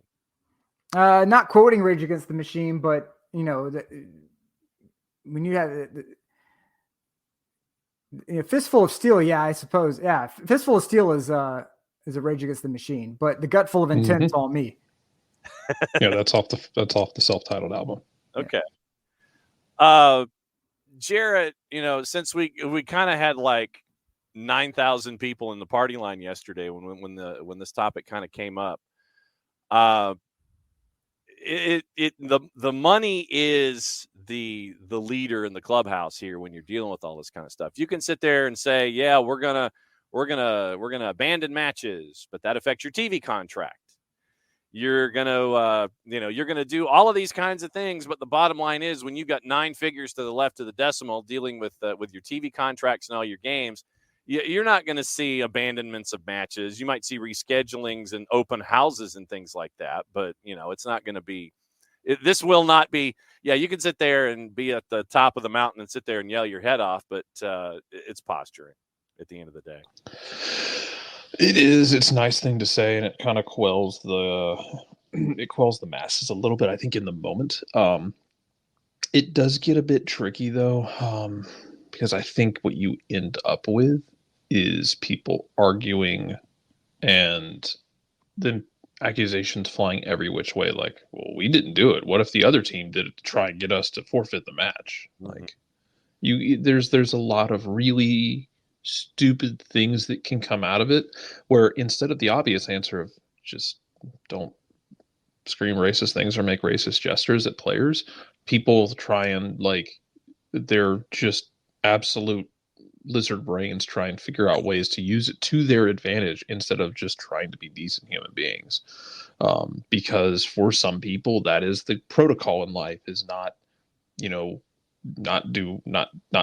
be a functioning human being or a decent one, but how can I play this to my advantage? Yeah.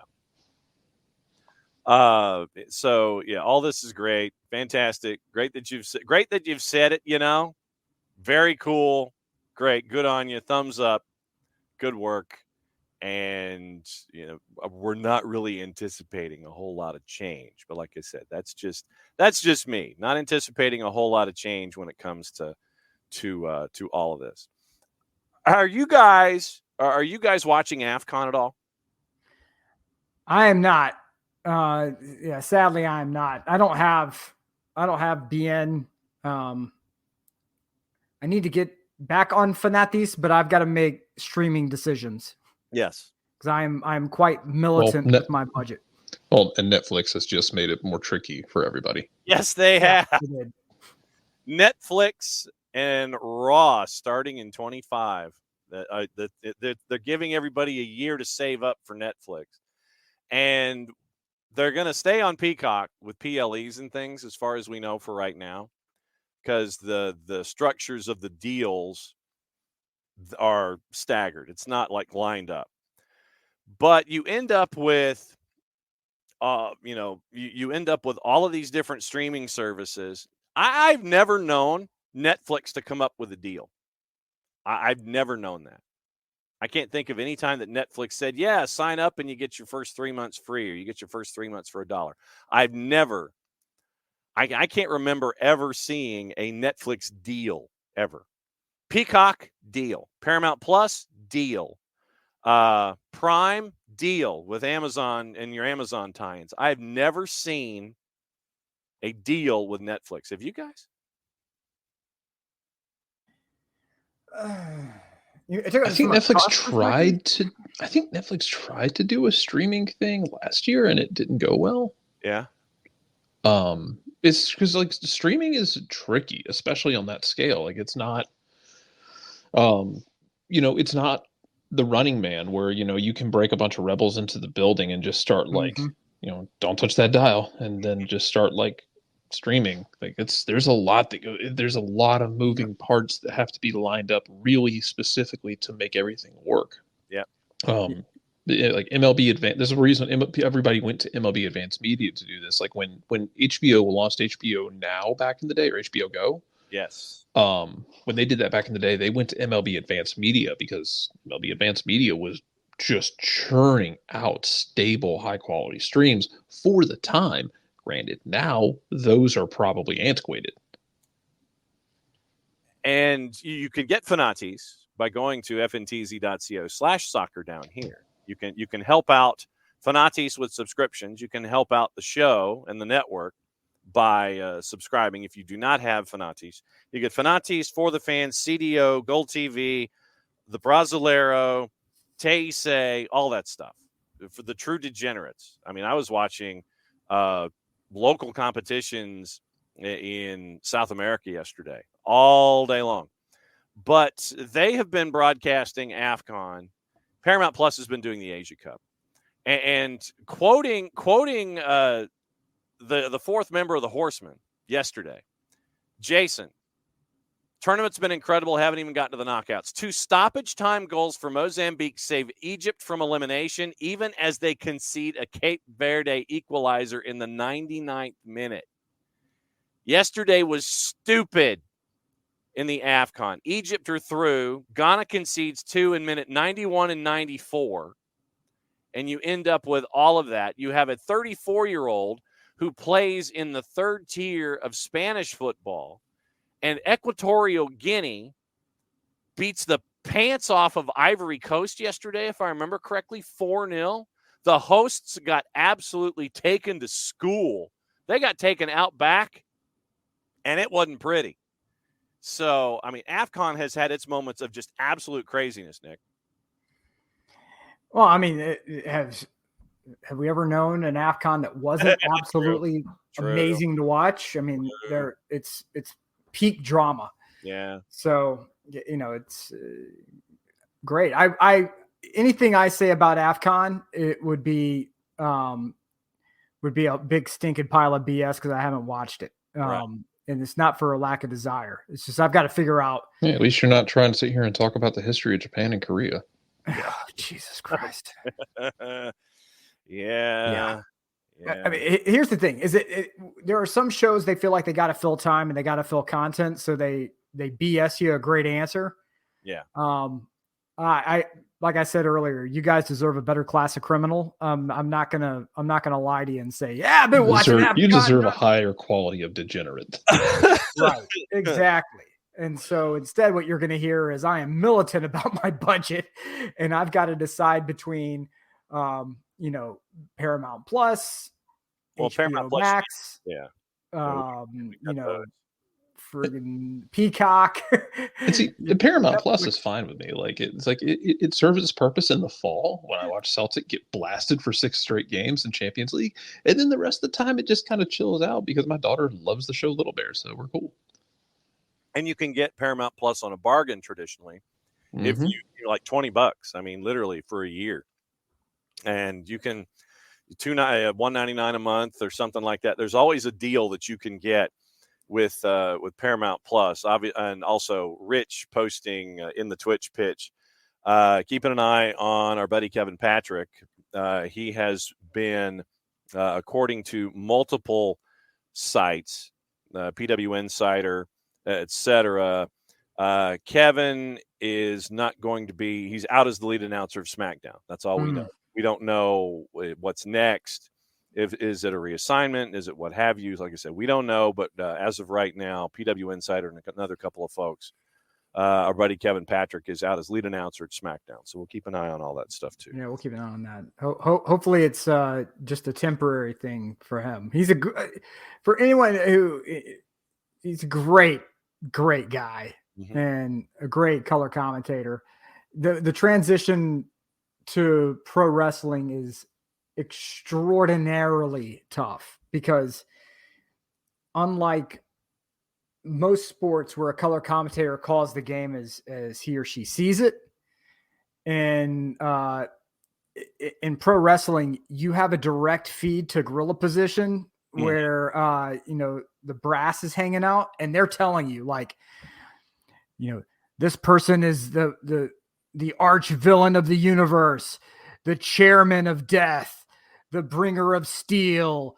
And like, then you hear the announcer, he's the chairman of death, the bringer of steel. And so it's hard to navigate being spontaneous and receiving that constant feedback loop, especially when Vince was in control, because Vince would micromanage you down to the comma. Yes. Put a comma, pause right here. Don't say anything. Those kinds of things. And yeah, so it's a 10-year, $5 billion deal, kind of reminiscent of what we're seeing with Major League Soccer and Apple. And apparently the one party or the other can bail after 5, or they can renew for another 10 at that point. So keep an eye on this one and see how it is, and see if Netflix subscriptions increase. And yeah, yes, exactly. Rich, you're commentating on what's going on in the ring while Vince is yelling in your ear. Also, it's weird because you have like never forget that there is a performance art to that, and that Yes. you are like telling a story Mm-hmm. of people who you know at Yes. that point, like people that you've gotten to know on a personal level, Mm-hmm. who might be, a 180 from their character. Yep.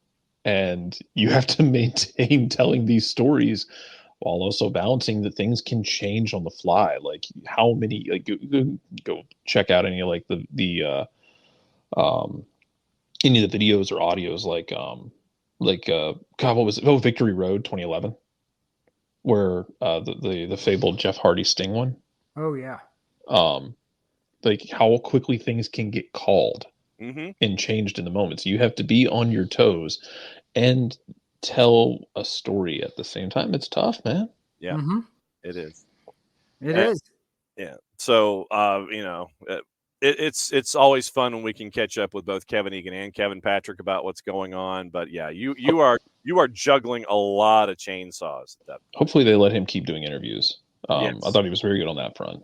Yeah. Like doing backstage interviews and just basically like letting people do works. Being the 21st century version of Lord Alfred Hayes, and that's your Google search for today, kids. Hutch is saying notified his season pass will be $80 if you're a subscriber to Apple TV. So yeah, that's where season ticket. Thank God. Uh-huh.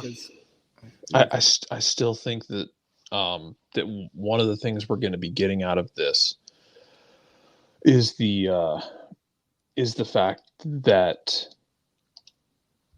the entire, like everything that Apple is doing with this is the test for something bigger. I don't know what it would. I don't know what it would be. Like I don't know what league it would be. I think it's after the Premier League here domestically once the NBC contract goes away. If Amazon hadn't jumped in and and the Amazon thing with Bally's is going to be really complicated because Amazon bought a stock in Bally, but it's not that it's not straightforward at all. Mm-hmm. I wondered if Apple would get involved with MLB, because I liked the games that Apple did for MLB last year were really good. The production value was great. I just can't deal with an 11 a.m. first pitch on a Sunday morning. I get it. They're going to have to quit micromanaging. They're going to have to quit micromanaging timeframes. Really, that's the big thing. Is that and I say this as a parent with a 7-year-old. My 7-year-old daughter loves going to the Atlanta United games. Loves it. She is the biggest Brad Guzan fan you're going to find. Anytime, I'm going up to the facility either for for the media game or whatever, like I'm getting a coloring, like, Daddy, give this to Brad. Okay. Yes. Sure thing, honey. Yes, Dell. My little girl is a huge Brad Guzan fan, probably because Dad's bald and Brad's bald. And there's sort of like we got to stick together. Yeah, we got to stick together. But she is a huge Brad Guzan fan. And I can't take her at 7:30 for a 7:30 start, because little kids, if you keep them out late, it's not good. It's not good for them. They go nuts. It's, she's miserable the next day. So as much as she wants to go to games more regularly, especially when her brother's not here at the house, I've got to, I'm just saying that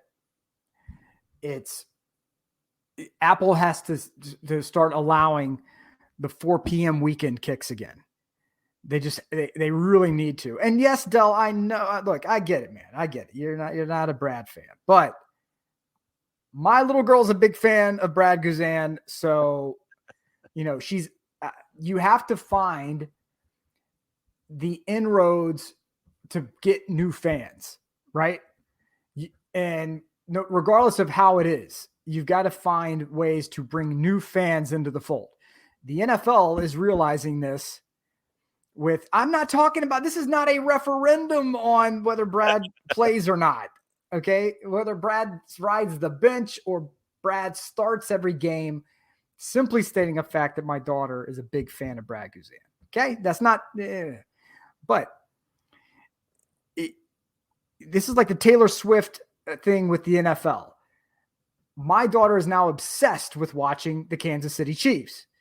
Which one's Travis Kelce, Dad? Which one's Travis Kelce? Is he on now? Is Travis Kelce? He caught the ball, Dad. I mean, like, you have a new fan, right? Yeah. MLS, you have new fans, whether it's Brad or insert player X. Mm-hmm. But in order to keep these fans and allow them maximum access to your product, you really need to make sure that you're getting some of those earlier times. It's easier for me to say, yes, I want to keep my 3-season tickets because I can take my kids with me, as opposed to, no, I can't do this anymore because I can't take my kids. It's just too late to take my daughter. What's Rich saying? MLS owners push for the uniform 7:30 start because they wanted fans to know what time the games were.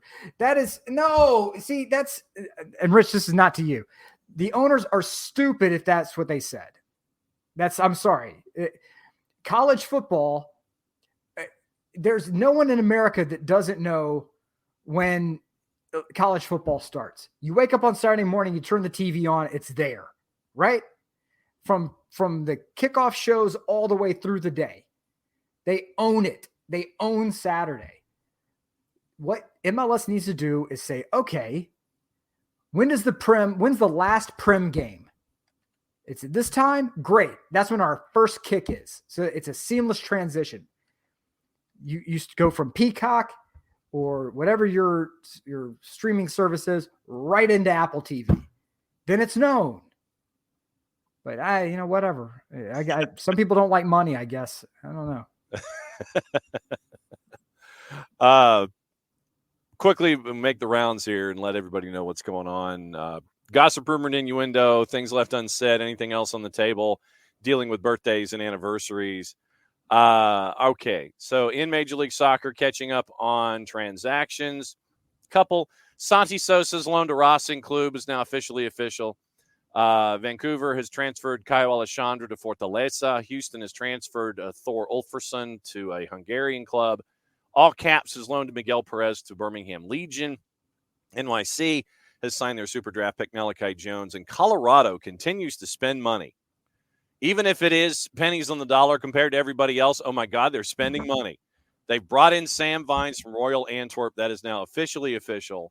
So it is Sam Vines and Georgi Mihailovic, and it is stunning with what they are doing with all of the investments that they're making. I'm shocked at all of this. They stun me sometimes. Spend money, man. Yeah. Well, basically, it's like sitting there and tapping Stan Kroenke on the shoulder and going, sir, could you not invest in Arsenal for half a second? And throw a couple of coins this way. And so they finally are. And it'd be interesting how Chris Armas takes all these pieces together and makes sure that they are all heading in the same direction. We mentioned what's going on with Calvin Phillips. That's official. Manchester United have offered Jadon Sancho and Antony, two clubs in the league that we neither condone nor endorse, nor tell you who's playing and when and where. And they want about $50 million for each player. And these are all in pounds unless otherwise notified. Ajax and Brian Bobby would jump at the chance. Ajax forward Brian Bobby would jump at the chance to work with former boss Erik ten Hag at Manchester United. They've turned down Inter Milan's offer to swap Aaron Wan-Bissaka for Denzel Dumfries. That is from the three-letter paper. Take the information at your own peril. Chelsea have no intention of selling Levi Colwill despite interest from Liverpool. They do not have Victor Gyökeres high on their target list and will not pay Sporting Lisbon the £86 million price tag. Newcastle demanding Bayern pay about $12 million. We talked about this yesterday. $12 million for Kieran Trippier, interested to move to Germany. And once again, keeping an eye on FFP. The Miguel Almiron to Saudi is still a part of the discussion like we talked about yesterday. He's interested in going. Al-Shabaab is interested. Most likely now, and those are the words being phrased in the English media, most likely to go from Newcastle to the Saudi is Miggy here in the window. So keep an eye on that. Newcastle looking at Morgan Gibbs-White as a replacement from Forest, but Forest probably not going to move on any of their playmakers, even though they got to look at FFP. Chelsea, Manchester United have been told that Nice will not entertain offers for defender Jean-Claire Todibo. West Ham hopes to sign Armando Broja, but that isn't looking right now. Chelsea wants at least $50 million for the Albanian forward. Lyon are attempting to bring Karim Benzema back to the club from the Saudi League because dude was late to camp. Dude was late coming back. He's not happy, apparently. And so it looks like Karim Benzema is looking to leave the Saudi League as that is working forward. So we'll keep an eye on Karim Benzema and his possible return to European football. Newcastle cannot afford to sign Ederson to a deal. Atalanta are valuing the midfielder to fee between 30 and 40 million. Everton and Abdoulaye Doucouré are being mentioned by Steven Gerrard's club in Saudi Arabia. Manchester United Facundo Pellistri seen unloading to Granada stall over a disagreement around the salary contribution.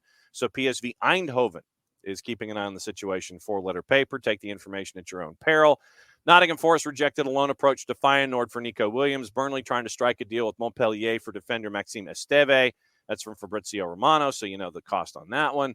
AC Milan have made contact with former England youth defender Tosin Adarabioyo with Fulham's center back out of contract at the end of the season. Burnley forward Michael Obafemi expected to join Millwall on loan.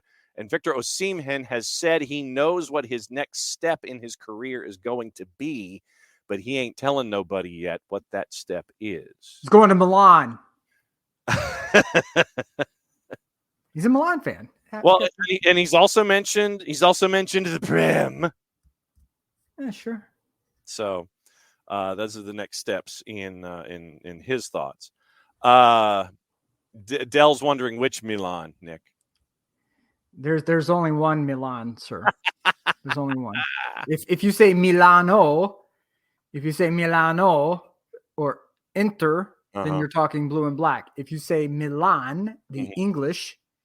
No. There's the Milan is English because it was founded by Mr. Kilpin, and that is why it is Milan and not Milano. So Inter has snatched the Milano and have called themselves Internazionale. Okay. Abby's going to get the puppy. And yes, the puppy's been groomed, especially on a rainy day. That's going to last about 7 seconds before the puppy gets wet. See, Del, I appreciate that about you, sir. Yeah. You know. The discussions are there. If you have not, have a terrific Tuesday back, Abby. If you have not or know friends who are interested, go and sign up for the Top Golf Extravaganza Thursday night over at Top Golf Northwest Atlanta to help out the Georgia Revolution, the mini pitch down in the Southern Crescent. Be a part of that. 92.9 The Game's going to be live from there. They're going to have guests. They're going to be talking. Jason will be there. Jared will be there. I'm going to be there. I may just watch, or Jarrett and I may just, like grab clubs and like throw them out into targets and try to figure out what to do. Oh yeah, that's happening. We're going to see if we can you ever seen someone go to Top Golf and hit the ball at like a 90-degree angle? Yes. Me. Yeah. I've done that, especially, and that's why I have to bring my clubs. Well, first and foremost, I'm left-handed. They don't have any left-handed clubs.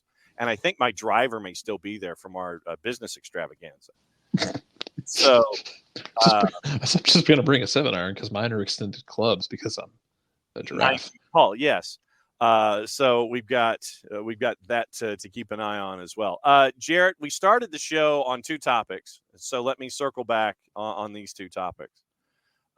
Yesterday, Messi and Friends, their tour continued, since we didn't get to have you talk about it. Messi and Friends tour of the planet and the solar system continued in front of about 7 people at the Cotton Bowl, and they lost 1-0, and the sky is falling. Okay, God, so the sky is falling.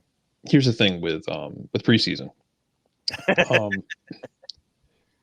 One of 2 things happens in preseason. Either you win the game, then there's a flowchart for this. You win the game, okay. Then there's an error that leads off that flowchart that says preseason games don't matter. They're not important. Don't read into them. The other box is you lose the game. That arrow, which is pulsating red, covered in thorns, and possibly some of the ooze from Teenage Mutant Ninja Turtles 2. Ew. That one leads to a box that says everyone panic. preseason is what you make of it. A lot of times it's just guys finding chemistry, getting loose, shaking off the rust. You will get the occasional like preseason god, Luis Araujo. You will be immortalized in that respect. Who in preseason might as well have been Diego Forlan of the World Cup. Yes. But ultimately, preseason is just preseason. It kind of just guys knocking off rust. You're trying different things. You'll be trying different combinations, letting kids go out there and play with the veterans. I don't read into preseason too much personally, and that's why, is because it's very easy to look at every good thing with a skeptical eye and look at every bad thing with a serious eye, and that's just no way to live life. Yes. 2 anniversaries to wrap up today, plus what to watch and where to watch it. And this is courtesy of Maddie on the 1s and 2s and our friends at Men in Blazers. Did you know what happened on this day 11 years ago in 2013? 11 years ago? 11 years ago. I know because she put it in the notes. Yeah. Because she's a great producer. But yes. Eden Hazard, Swansea versus Chelsea. Eden Hazard kicks the Swansea City ball boy, Charlie Morgan. That happened 11 years ago today. And apparently now, Charlie Morgan was a college dropout, has founded a gold-filtered vodka brand with his best friend from school. They now have 52 employees at AU Vodka, AU meaning, the periodic table abbreviation for gold. Gold-filtered vodka, AU brand, founded in 2015. Signed a deal with the distributor RNDC, and he is 30 under 30 last year at Forbes magazine. Dropout sold over 1.6 million bottles, and in 2022, AU Vodka reported $53 million in revenue with a $15 million profit. So you get kicked by Eden Hazard, and you create a profitable vodka brand, and you're now officially part of the 30 under 30 by Forbes. So that happened 11 years ago today. It's an amazing sequence of life. Yes. And so, Jarrett, since we started with birthdays and anniversaries, today is a birthday and an anniversary for us. You and Jason started SDH, the hour-long extravaganza that lasted all of 9 months before we went to a second hour. It's because there was too much to talk about. 7 years ago today, starting season 8. Oh, God. Mm-hmm. It's been that long? Yeah. Actually, yeah, it makes sense. Uh-huh. Yeah. Because I measure this show's lifespan against my child because she was born 2 months into the show. So yeah. I can see that. So so we start season number 8. We started season 8 today with all of the shenanigans and everything. So now just wanted to thank everybody and carry it over from Peachtree Post. You and Jason, you go for an hour. I came in as a guest, and it went from there. And I am trying my damnedest to try and find those early shows, because if you go on to our previous supplier, they don't exist. All of the actual episodes are listed, but when you hit play, there's no audio. So all of the episodes that were posted on our previous provider, they're listed with the guests and everything, but the audio does not exist. So they exist, and I'm trying to find them, and I'm trying to find where we could have those early shows to kind of also expand what people listen to on holidays and weekends and stuff, because people really do dig the SOTs, Nick, when we rebroadcast the soccer over theirs and do like holiday full days of SOT. People really do dig that. Plus the fixing of the All-Star game. That's also a very popular topic. I miss SOT. I miss SOT a lot. I mean, it's but we gotta we got lives. We got to lead, man. And doing a lot of other things. And so the high school schedule starts up in a couple of weeks. And so we'll be full blown high school soccer coverage with all of us here February and March and a little bit of April. Might have some other things to talk about in short order too. We'll keep you posted on all of that kind of stuff. Remember the Marshall Island scarves, $32. They are $32 plus shipping and handling, and the Abstromobile is going to be handling local distribution. So once again, the Marshall Island scarf that we have here, and it's $32 plus shipping and handling, 25 pounds, and it'll be up on the Marshall Island site later this week now that it's not like 2 degrees outside and I can actually take some outdoor photographs. So what to watch and where to watch it. AFCON noon and 3, Guinea, Senegal, Mauritania, and Algeria. FS2 has Olympic qualifying, Bolivia, Brazil, and Ecuador and Venezuela. Vamos, Venezuela! Gold TV, 7:30, Serie Rio de la Plata. You can catch all that stuff on Fanatis, fntz.co/soccer down here. BN Sports Connect, their free version, has AFCON, Gambia, Cameroon, Angola, Burkina Faso. The Plus has Carabao Cup semis, so Gummy Bear Cup semifinal, Chelsea and Middlesbrough at 3. And then AFCON is in the second half of group stage day, Hong Kong, Palestine, Iran, and UAE. That is all today. Jarrett, last words on our birthday day. It was a weird time even back then, because when we started things off, most of the time we were still trying to figure out where everybody was coming from around the world to play for this club in its first season. And then we were trying to figure out where everybody would play on the field. Because no one knew, we just assumed, you'll put Kenwyn Jones up top. TW Abel will play out on the right-hand side. We assumed Joseph Martinez would play on the left. We didn't know we'd be one of the best strikers in league history. And then we're like, Yamil Asad will be a depth piece and then would steal our hearts. Carlos Carmona would play with a knife in his teeth and one in your kidney. It was very weird to figure out, it's all kind of like a really bittersweet week, you know what I mean? Because we're also like a couple days removed from the anniversary of Anton Walks' passing, so it's a very weird couple of days with both bad and good memories. Because remember, Anton Walks was a part of that team on a loan from Spurs, didn't play a lot, and then Tyrone Mears just with the mileage on his legs, and he wasn't giving you exactly what you needed. You ran Anton Walks out there right back, and you got some stability out of it. And he really showed out quite well before going back to England, and then coming over here on a permanent deal.